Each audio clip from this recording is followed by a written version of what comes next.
Hello everybody, welcome to Neela Nakshe. Today in this chemistry class session, we will be covering previous year question papers, and first question paper is September-October cycle 2022.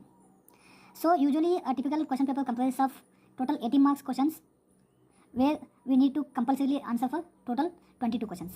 And the whole question paper is subdivided into part 1, part 2, part 3, part 4 as 2 marks 10 questions, that is given in hybridized manner of all three inorganic, organic and physical parts. But the part 2, part 3, part 4 parts have been classified separately, where 6 questions of 5 marks each has been given and 4 are mandatory to answer. So today in this video we will be discussing, we will be covering mainly regarding inorganic part of the all chemistry questions. So by this we will be covering a total of 33%, approximately a 33% of total weightage of the total chemistry syllabus.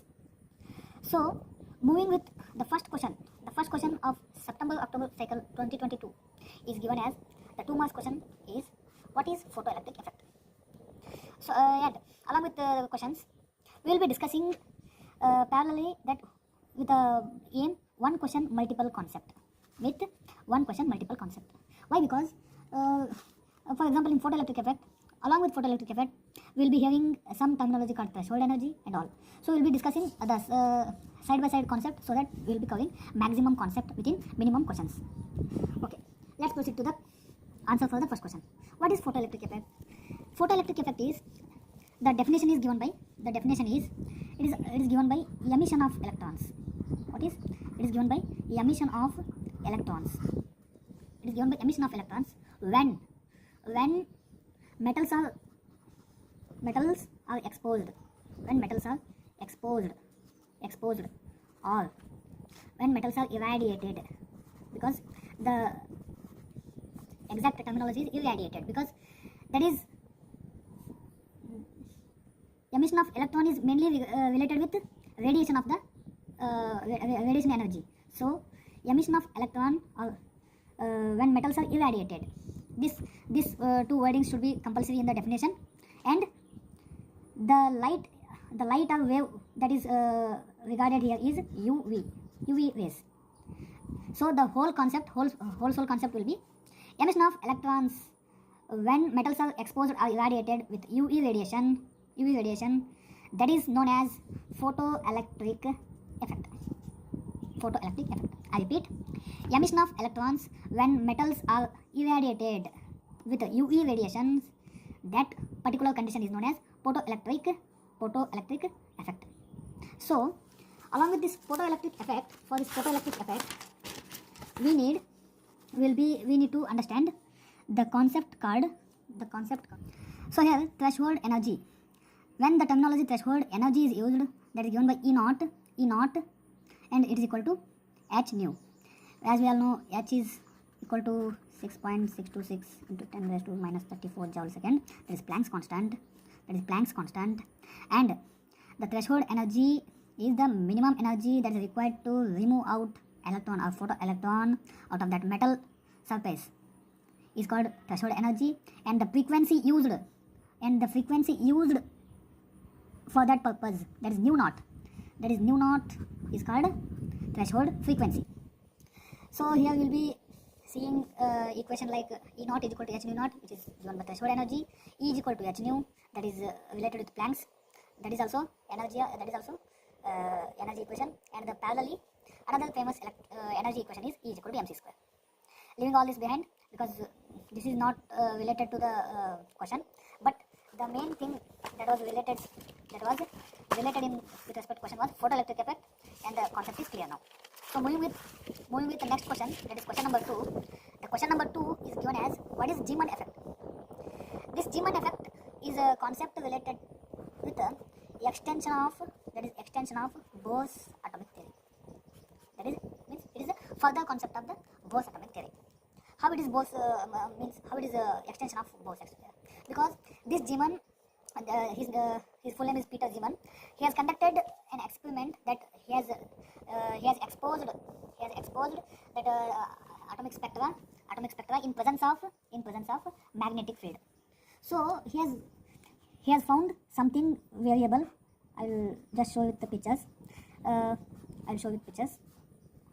So when the Bohr has experimentally conducted, the atomic spectra for a normal atom is given by 1 bar. When it is 1 bar, it will be coming under Balmer spectrum line.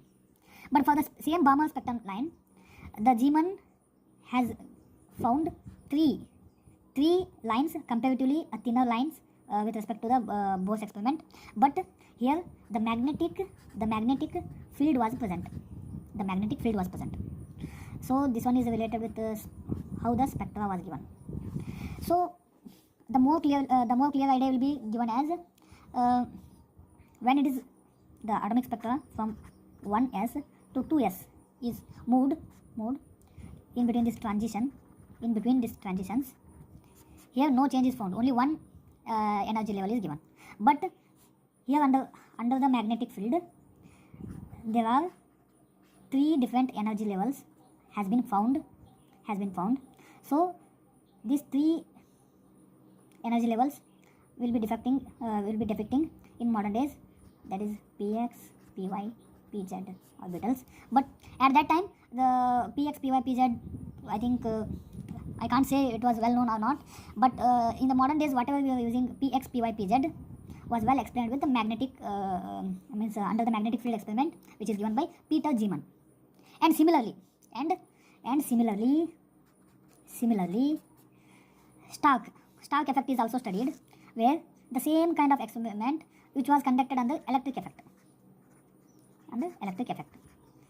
This experiment is related with Stark because the scientist who have worked here was Stark. So when the Stark effect is given, it is the concept is related with under the electric field effect, and when the Zeeman effect is given, Zeeman effect is related with under the magnetic field. So coming to the final definition that has to be given as splitting, that is splitting of energy levels, into the uniformly spaced, as I was explaining, the 3 has been given with respect to 1 and the energy levels have been increased in uniformly. Okay. Spaced multiplate splittings, that is multiplate splitting of spectral lines under the influence of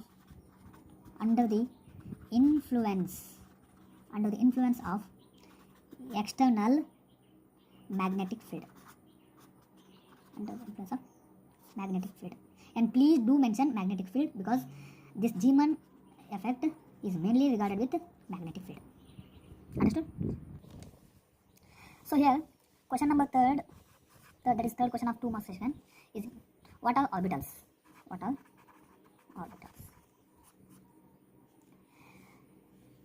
Orbitals, first I'll be telling you exact definition, then I'll be discussing the concept, because here the concept extra concept that need to be discussed are what are orbits also, and a kind of shape of the orbitals. Okay, so these orbitals, these are 3D because it is mainly regarded with azimuthal, that is 3-dimensional, all 360 degree. Okay, these are 3D descriptions. Of the electron positions that they most likely found around nucleus of an atom. You need, because I have created a simple definition here.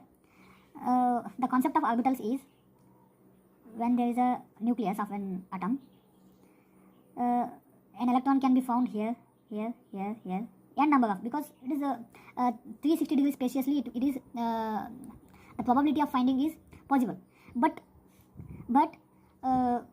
there is a repeated pattern, there is a most probable pattern. That is called most probable portion of the probable portion around the nucleus. That is explained with the various shapes called S, P, D, F, like this orbitals, where S orbital is given with spherical shape, P orbital is regarded with dumbbell shape, D is regarded with double dumbbell, and F, I think it is a very complex structure, where you need to understand if S contains 2, the P orbital contains total 6 and D orbital contains 10, and how complex is F you can understand because it contains 14 electrons. Okay, so here we also need to discuss what are the shapes of the S, P, D and F orbitals. So here S orbital, 1 minute. Okay, here the S orbital. For S orbital, it is a simple nucleus and orbital that is in the spherical shape. Just put or mention this x-axis, x, y and z axis, and with respect to all three axes, we need to mention a sphere, and this is a simple S orbital. Okay, the P orbital. In general, P orbital is mentioned with one nucleus, and that is a dumbbell shape where x, y and z is given. But the P orbital is further classified into 3 different orbitals, that is called Px, Py and Pz orbitals. Okay, these are because these are very important, because these can also be asked in the questions. So Px, that orbital is related with the x-axis. So any 3-dimensional, I think x, y, z is given. The dumbbell that is lying with x-axis is called Px. The dumbbell that is lying with Py, I'm considering only this axis only, that is called Py, and the dumbbell with respect to z is Pz. This is a simple concept. But for D orbitals, they are related with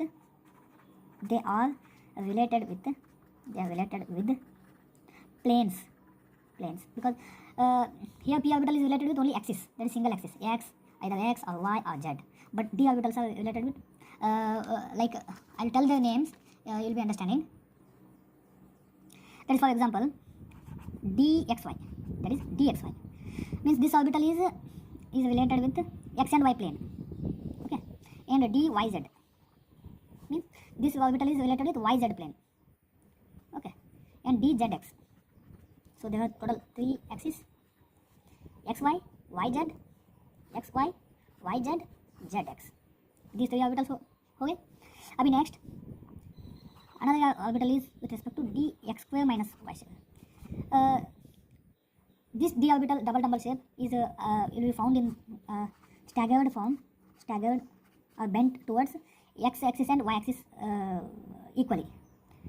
And this dz square is a very peculiar or very different shape of the this d orbitals, because it is a kind of it will be similar to p orbitals, but the z is given by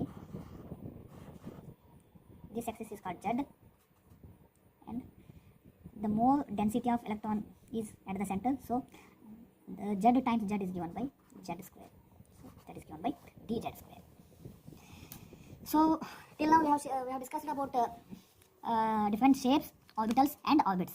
So we didn't tell the definition of orbit. Orbit is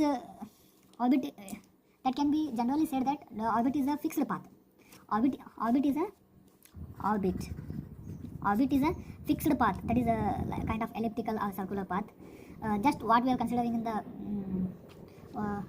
with respect to astronomical physics, that is the same concept is applied in the chemistry, because how the sun is at the center and earth is rotating around it, same nucleus at the center and electrons are rotating. This simple concept is related with the orbit, because orbit are the rings, fixed rings, but orbitals are given by the probable space that is where an electron is found. Okay, so I think the 2 marks question has been completed, because till now we have discussed photoelectric effect, Zeeman effect, Stark effects, and and what else? These orbitals. Okay, we'll be moving on to the next question. The next question is Aufbau Principle. The next question is Aufbau Principle. Question number 4, that is Aufbau Principle. This is also repeated concept from 10+2. The whole chapter is related to structure of atom. And here, Aufbau Principle, to remember this Aufbau Principle, many of you will be puzzling like that snake like structure and all. But a simpler concept is follow N plus L rule. Follow N plus L rule. Okay. I'll be making you understand what is N plus L rule. N plus L rule is given by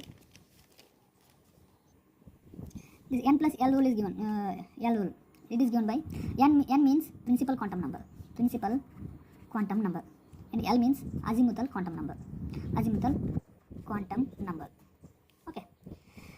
For example, here the doubt the example is explained with doubt. Doubt is why 3D comes after 4s. Okay, this is the main doubt, because the n value here is 3, n is equal to 3, and L is 2, because n is equal to L minus 1, and for D it is 3 minus 1, that is 2. So L is, for D it is 2. So for 3D, n plus L value becomes 5, and for 4s it is 4 plus S value is 0. So this value becomes only 4.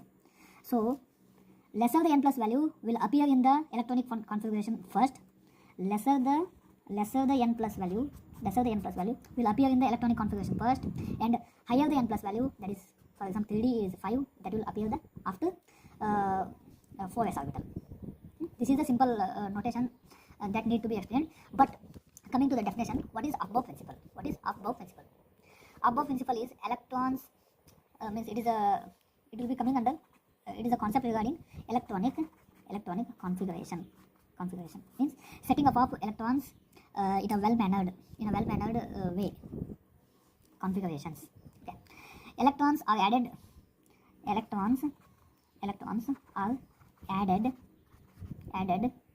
to various orbitals in the order of their increasing energy starting from lower energy. The definition just it also speaks about the same thing that what I have given with N plus L rule. So N plus L rule has to be considered as the energy rule in the electronic configuration. And along with this Aufbau principle, there are also some principles that rules they govern electronic configuration. What are these? First after Aufbau principle is, that is called Pauli's exclusion principle, and the next one is Hund's rule, or Hund's maximum multiplicity. Okay, so the next question in the 5 mark session is regarding Hund's, so we will be discussing the next question with respect to these two. So Pauli's exclusion principle. This principle says that mainly regarding this one. Okay, an orbital that can contain maximum 2 electrons, and they need to be in compulsively in opposite spin. That is, one is positive, then next one should be negative. This is the main concept. So the definition is given by the Pauli's exclusion principle. Says that orbitals can contain maximum of at max 2 orbitals two orbitals and their spin to each other is compulsorily opposite. Okay, this rule is with respect to Pauli's exclusion principle. Okay, the next question, that is 5 marks question, is given by what is Hund's multiplicity rule. That is Hund's multiplicity rule. Okay, here Hund's multiplicity rule says that filling up of electrons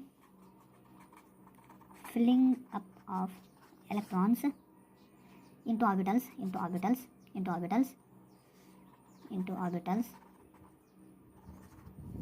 of equal energy.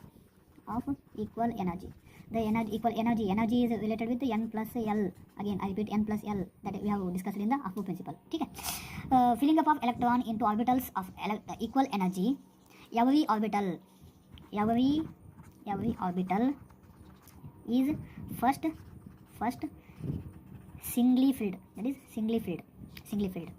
Okay, I put singly filled because in these definitions, filling up of electrons with equal energy, the term equal energy and singly filled, because first it keep on filling one electron,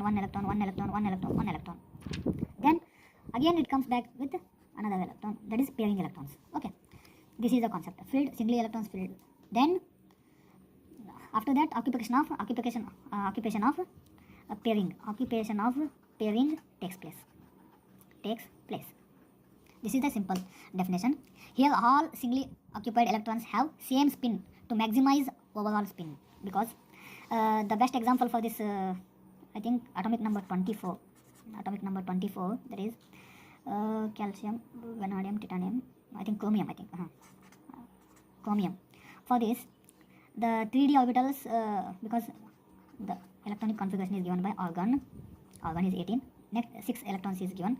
When the 6th electron has been left, this one is 4s, and this one is 3d.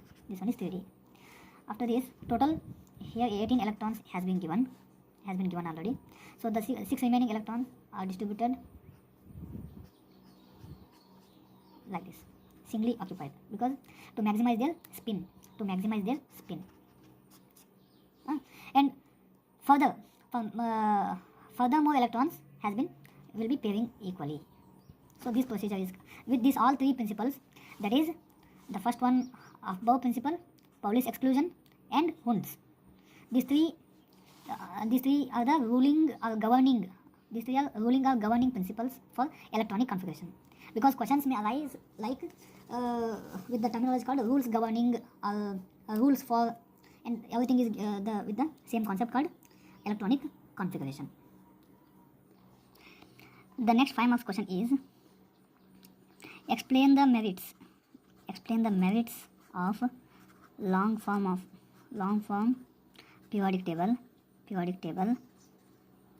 with respect to Mendeleev's, that is Mendeleev's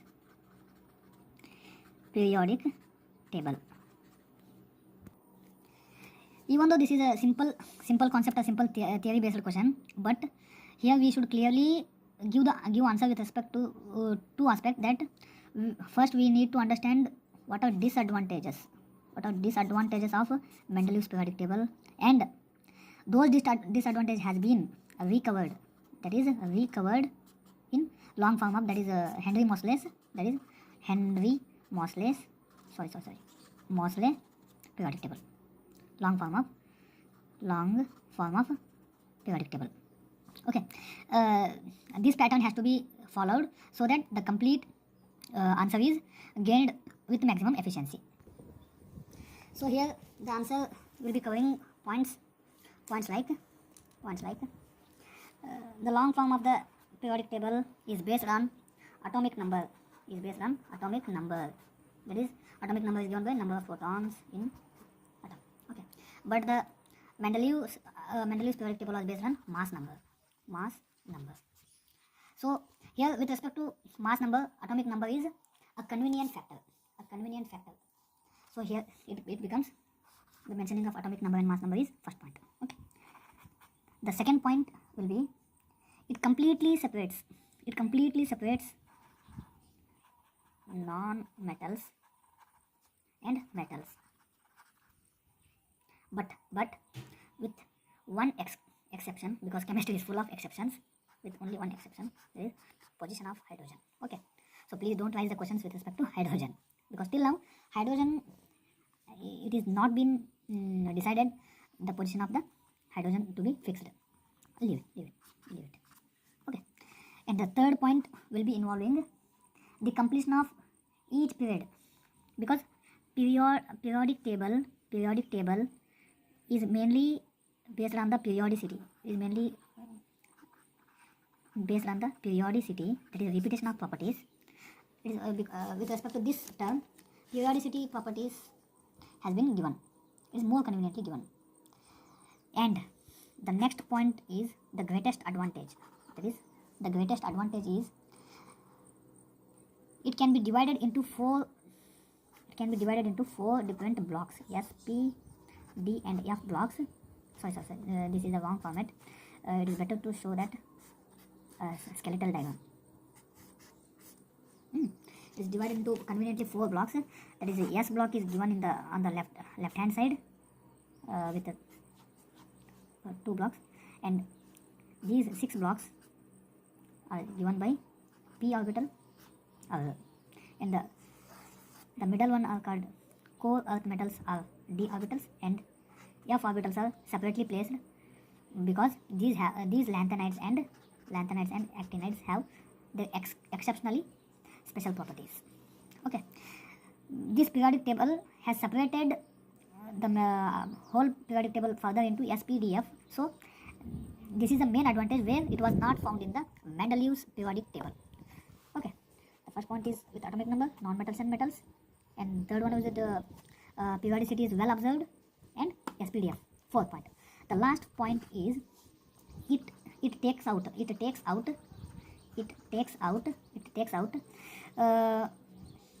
anomalous properties like potassium and argon, because in modern periodic table we will place argon before the potassium, but where Mendeleev placed argon before the potassium without reason, because according to Mendeleev's reason, he was not having any reasoning for this, because argon was having 40 mass number and potassium was having only 39, but even though potassium was placed after the argon, but here potassium is having 19, atomic number 19, so it is laterly placed, and argon is having 18, atomic number 18, so it is well before placed.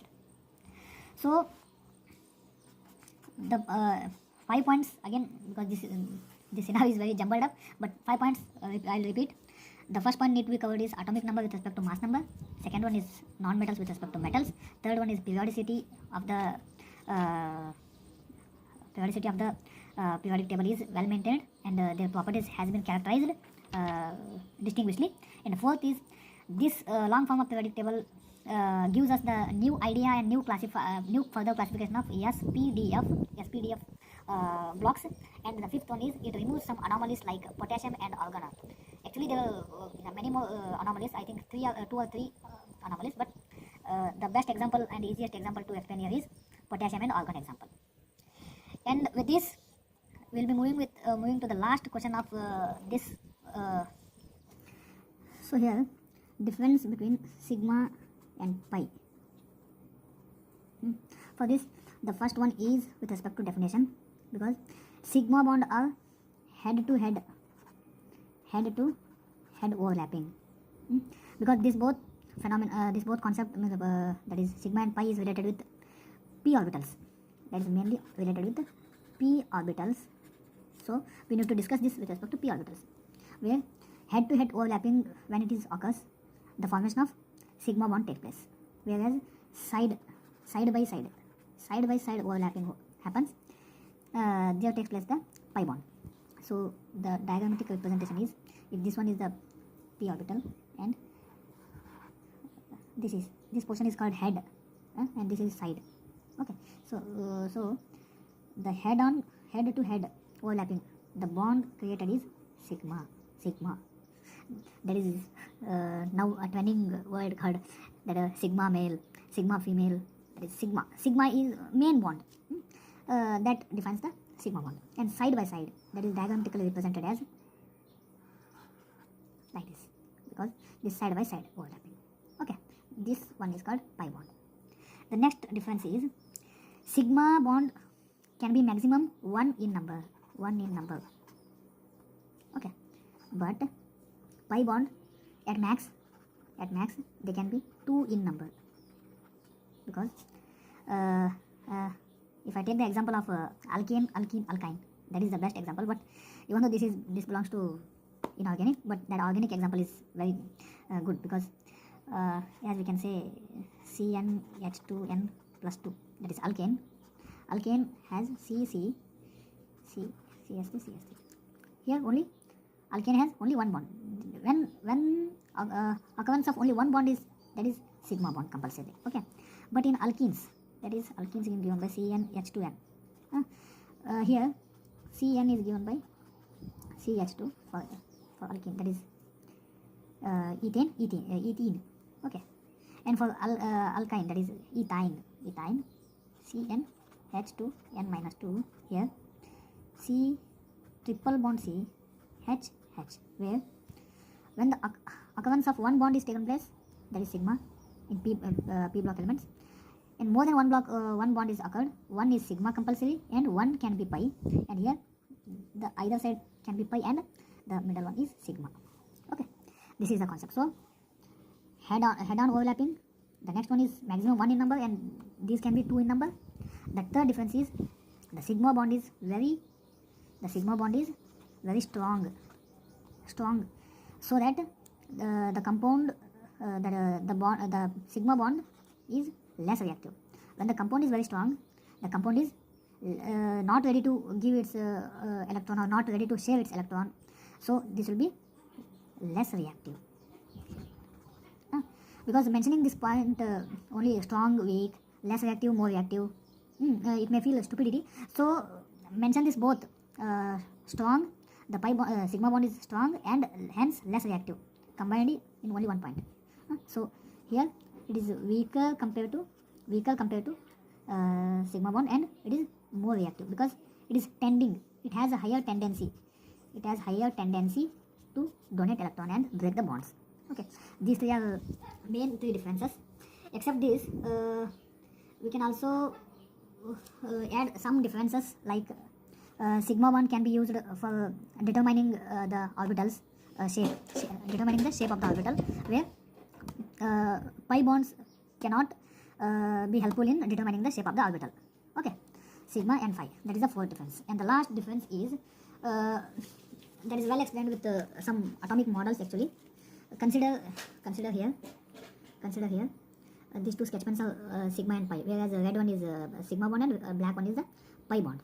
Okay, if only one bond is present, the rotation of the molecule is possible with respect is very easy. But when there is two bonds, the twisting of bonds takes place, and it is not possible to for free rotation. So with all this drama, I just wanted to explain here the last point, that is fifth point, is free rotation. Free rotation is possible in the sigma, but free rotation is not possible in pi bonds. Okay, so the 5 points are just the definition head to head and side by side, 1 in number, 2 in number, and always when the bond occurs, first sigma occurs, then pi bonds are successive of sigma bonds. The sigma bond is very strong, and hence it is less reactive, but pi bonds are weaker, so they have more tendency to give electrons, so they are less reactive. The sigma bonds are free, the molecules have the tendency of free rotation, but pi bonds with the multiple bonding, they can't have the free rotation.